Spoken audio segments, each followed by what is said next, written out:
অবস্থান করছি। আপনারা জানেন সাম্য আমাদের ছাত্রদলের একজন কর্মী, ছাত্রদলের আমাদের ভাই মারা গেছে, তার বিচারের দাবিতে আমরা এখানে দাঁড়াইছি। তার হত্যাকাণ্ডটা আপনারা জানেন 9 দিন পার হয়ে গেছে, কিন্তু এটার বিষয়ে এখন পর্যন্ত তাদের কোনো মন্তব্য নাই, তাদের কোনো নাই, বিচারের তদন্তের অগ্রগতি দেখা যাচ্ছে না। এই জন্যই আমরা এখানে বসে আছি।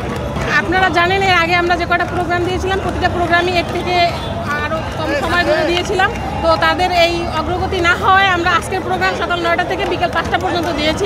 সাম্য যে হত্যাকাণ্ড হয়েছে, নৃশংস হত্যাকাণ্ড, আমাদের ভাই, আমাদের সহযোদ্ধা, ছাত্র দলের হল নেতা ছিল, আপনারা জানেন। দীর্ঘ 9 দিন যাবৎ হয়ে গেল আমরা প্রশাসনের কাছ থেকে আমরা তাকে যে নৃশংস হত্যা করেছে সেই হত্যাকারীদের এখনও আমরা খুঁজে পেয়েছে বলে আমরা এখনও দৃশ্যমান কিছু পাইনি।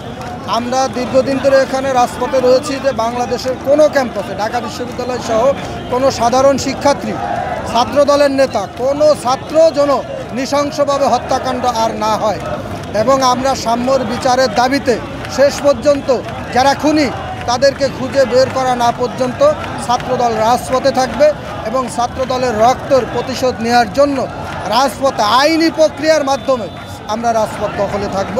সাম্যর বিচার প্রক্রিয়া নিশ্চিত করতে হবে। ঢাকা বিশ্ববিদ্যালয় এরিয়া আমরা জানি নিরাপত্তার চাদরে বেষ্টিত। এরপরেও এই সন্ত্রাসীরা, খুনিরা কিভাবে ঢাকা বিশ্ববিদ্যালয়ের একজন মেধাবী শিক্ষার্থীকে খুন করলো, প্রশাসন এখন পর্যন্ত এর সদুত্তর দিতে পারেনি। এবং আমরা দেখেছি ভিসি স্যার সে 3 দিন পরে সে মিডিয়ার সামনে এসে বলেছে যে আমরা পরিবারের খোঁজ নিয়েছি, অথচ সে জানাজাতেও আসেনি। এবং সে বলেছে যে আমরা 4 দিন পরে সে স্বরাষ্ট্রমন্ত্রীর সাথে দেখা করে একটা বিশেষ সে একটা মিটিং করেছে। ওই মিটিংয়ের পরবর্তী বলেছে তদন্ত চলছে, ডিবিতে তদন্ত হস্তান্তর করা হয়েছে। এরপরেও আজকে প্রায় দীর্ঘ 9 দিন 10 দিন হয়ে গেল। আমরা জেনেছি যে 3 জনকে অ্যারেস্ট করা হয়েছে, কিন্তু প্রশাসন থেকে এখনও সুনিশ্চিত করা হয়নি যে এই 3 জনই এই মূল আসামি।